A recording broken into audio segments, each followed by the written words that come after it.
दोस्तों एक स्टूडेंट्स ने मैसेज किया कि sir please best strategy video बताइए। तो मैं आपको बता दूं मेरे पास तो कोई बेस्ट स्ट्रेटजी वीडियो नहीं है, लेकिन मैंने जैसे प्रिपेयर किया था मैं आपको शेयर कर देता हूं।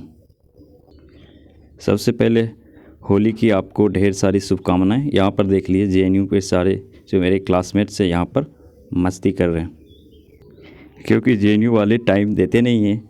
तो एक दिन का भी छुट्टी मिलता है तो ये लोग मौका नहीं छोड़ते अपना मस्ती करने में। और फिर मंडे को एग्ज़ाम है तो यहाँ पर बिल्कुल भी टाइम नहीं मिलता है। असाइनमेंट, मिड सेमेस्टर, फिर उसके बाद सेमेस्टर, मतलब दिमाग का बिल्कुल ख़राब हो जाता है इसमें। एनीवेज दोस्तों, हम बात करते हैं इंट्रेंस एग्जामिनेशन की तैयारी किस तरह से करें।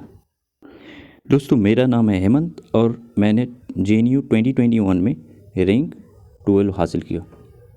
तो आप यहाँ पर देख सकते हैं रिजल्ट मेरा। तो सबसे पहला जो सवाल है कि 2022 में जेएनयू डबल ई होगा या सीयूईटी होगा। तो दोस्तों मैं आपको बता दूं कि 2022 में एकेडमिक काउंसिल ने यह डिसीजन ले लिया है कि इस साल कॉमन यूनिवर्सिटी एंट्रेंस टेस्ट यानी सीयूईटी कंडक्ट कराया जाएगा। और सीयूईटी का जो खास ये बात है कि जैसे कोई विद्यार्थी अगर अलग अलग सब्जेक्ट के लिए अप्लाई करता है तो उसको अलग अलग एग्ज़ाम देना पड़ता है। तो उन्होंने क्या किया है कि एक ही एग्ज़ाम के थ्रू अलग अलग सब्जेक्ट के लिए अप्लाई कर सकते। इसका मतलब ये है कि अगर आपने सोशलॉजी और पॉलिटिकल साइंस दोनों के लिए अप्लाई किया है तो आपको दोनों पेपर का क्वेश्चन एक ही में मिल जाएगा और आपको कॉमन एग्ज़ाम हो जाएगा। जहाँ तक मुझे समझ में आई है ये बात कि अगर कोई विद्यार्थी एमए सोशलॉजी के लिए अप्लाई कर रहा है तो सोशलॉजी का क्वेश्चन तो पूछे ही जाएंगे। और सीयूईटी को लेकर थोड़ा सा और ज़्यादा क्लैरिफिकेशन की ज़रूरत है। तो जेएनयू बाद में तो हर साल आपको ई प्रोस्पेक्टस रिलीज करता है तो आप वहाँ पर पढ़ सकते हैं। लेकिन 2022 के लिए जेएनयू ने अभी तक ई प्रोस्पेक्टस रिलीज़ नहीं किया है। तो जब आएगा तो आप डाउनलोड करके पढ़ सकते हैं, इसमें कोई टेंशन लेने की ज़रूरत नहीं है। जब आप ई प्रोस्पेक्टस पढ़ेंगे तो आपको सिलेबस कुछ इस तरह से मिलेगा। तो ये 2021 का है। तो वीडियो पॉज करके आप इसका एक स्क्रीनशॉट ले लीजिए। ये एमए सोशियोलॉजी का सिलेबस है। तो आप कहेंगे कि इतने सारे टॉपिक्स का प्रिपरेशन हम कहाँ से करेंगे। तो मैं आपको बता दूँ कि कुछ थिंकर्स को छोड़कर इसमें जितने भी टॉपिक्स हैं इन सभी टॉपिक्स का इंट्रोडक्शन एनसीईआरटी में दिए हुए हैं। अगर आप एनसीईआरटी देखें तो इसमें ऐसा कोई भी टॉपिक नहीं है जिसमें जो एनसीईआरटी के अंडर कवर नहीं किया गया। तो चलिए अब बात करते हैं सोर्सेज की। तो मेरा एक पर्सनल एडवाइस है आपको कि अगर आपको जेएनयू में आना है ना तो पढ़ने की आदत डाल लीजिए। तो फर्स्ट जो किताब है वो है रिटजर। वेस्टर्न थिंकर से रिलेटेड जितने भी टॉपिक्स हैं या कोई भी कंसेप्ट है यहाँ पर आपको पूरा कंप्लीटली यहाँ पर मिल जाएगा। और ये जो किताब है सोशियोलॉजिकल थ्योरी से बिल्कुल भरा हुआ है। अगर आप इसको पढ़ेंगे तो पहली बार में आपको समझ में नहीं आएगा, मुझे भी नहीं आया था। एक बार, दो बार, तीन बार पढ़ेंगे, आराम से पढ़ेंगे तो आपको समझ में आएगा। और ये किताब मैं पर्सनली क्यों रिकमेंड कर रहा हूँ आपको, क्योंकि अगर आपने 2021 का पेपर देखा होगा तो उसमें रीडिंग कॉम्प्रिहेंशन का सवाल था और जो स्टूडेंट्स का अंग्रेज़ी कमज़ोर था उसका नहीं हो सका, क्लियर नहीं हो सका एग्ज़ाम। और अगर आप इसको पढ़ते हैं तो आपका जो अंग्रेज़ी है उस पर भी ठीक ठाक पकड़ बैठेगा। और इस किताब में मैं आपको दोबारा कह दूं कि इसमें थोड़ा धैर्य के साथ, पेशेंस के साथ आपको पढ़ाई करनी पड़ेगी। दूसरा सोर्स जो है वो है एनसीईआरटी।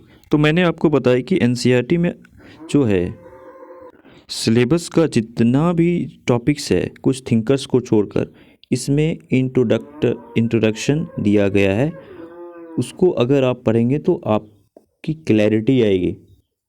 एनसीईआरटी सिर्फ एक ये 3-4 किताब नहीं है, इसमें अलग अलग बहुत सारे किताब से इसमें रेफरेंस लिया गया है, उसे कोट किया गया है। तो अगर आप पढ़ेंगे तो आपको कई थिंकर्स को इसमें कवर किया गया।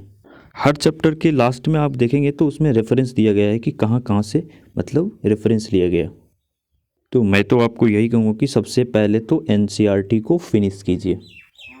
तो कुछ स्टूडेंट्स कहेंगे कि मैं तो इतना सारा किताब नहीं खरीद सकता, मैं तो गरीब हूँ। यार मैं भी गरीब ही हूँ। तो आपको क्या है कि इन्फॉर्मेशन होना चाहिए कि कहाँ पर क्या है। तो मैं आपको बता दूं कि एनसीईआरटी की जितनी सभी किताब हैं वे देखिए ई गवर्नमेंट जो ई पाठशाला ऐप है इस पर ये गवर्नमेंट का ऐप है। इस पर आपको एनसीईआरटी की जितने भी किताब है सब फ्री में अवेलेबल है। यहाँ पर आप पढ़ सकते हैं, आपको किताब खरीदने की कोई ज़रूरत नहीं है। ई पाठशाला डाउनलोड कीजिए और आप आराम से एनसीईआरटी किताब पढ़िए।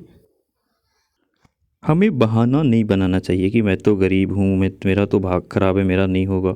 ऐसे नहीं करना चाहिए। मैं भी एक गरीब ही हूँ, लेकिन हाँ सूचना होना चाहिए, इन्फॉर्मेशन होना चाहिए, तो आप सॉल्व कर सकते हैं प्रॉब्लम। अब नेक्स्ट आता है कि चूँकि एग्ज़ाम ऑब्जेक्टिव है तो ये ज़रूरी है कि आप ऑब्जेक्टिव क्वेश्चन सॉल्व करें। तो सबसे अच्छा जो सोर्स है वो है नेट जेआरएफ का पेपर। तो नेट जेआरएफ का पेपर आप खरीद लीजिए और उसको मल्टीपल टाइम्स रिवाइज करना है। रिवीजन करना तो बहुत ही ज़्यादा इम्पॉर्टेंट है, तभी आपको उसको आप रिटेन कर पाएंगे और एग्ज़ाम में आप एक अच्छा परफॉर्म कर पाएंगे। इसलिए लिमिटेड सोर्स से ही पढ़ें और उसको आराम से पढ़ें और रिवाइज करें। नहीं तो आपको एग्ज़ाम जो है वो करीब आते जाएगा और आप प्रेशर बढ़ते जाएगा और आप फ्रस्ट्रेट हो जाएंगे। और उसकी बात है कि जो अगर आप पेपर देखेंगे सोशियोलॉजी इंट्रेंस एग्ज़ाम का तो उसमें कुछ पॉलिटी का भी क्वेश्चन दे दिए जाते हैं, क्योंकि सब इंटर रिलेटेड सब्जेक्ट। तो अगर आपको तो मैं आपको कहूँगा कि एनसीईआरटी जो क्लास 11th की पॉलिटिकल थ्योरी है और दूसरी जो है इंडियन कॉन्स्टिट्यूशन नेटवर्क, तो आपको पढ़ना चाहिए। वही ई पाठशाला ऐप डाउनलोड कर लीजिए और आप आराम से उसको पढ़ सकते हैं। और उसके अलावा कोई चीज़ अगर नया है तो आप उसे गूगल पर सर्च कीजिए, आपको मिल जाएगा।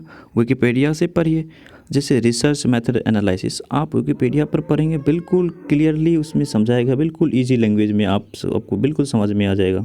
और ये बात आप ध्यान रखें कि 2021 से जैसे कि रीडिंग कॉम्प्रिहेंशन का क्वेश्चन पूछा गया था, तो मुझे लगता है कि इस बार भी पूछे जाएंगे क्वेश्चन। तो आपको रीडिंग की हैबिट होनी चाहिए, न्यूज़पेपर वगैरह पढ़ेंगे तो और ज़्यादा आपको हेल्पफुल होगा। तो आप इसी तरह आप अपना पढ़ाई पर ध्यान दीजिए और और फिर दोबारा मुझे कभी टाइम मिलेगा तो मैं दोबारा फ्री का ज्ञान बांटने यहाँ पर आ जाऊँगा। Thank you.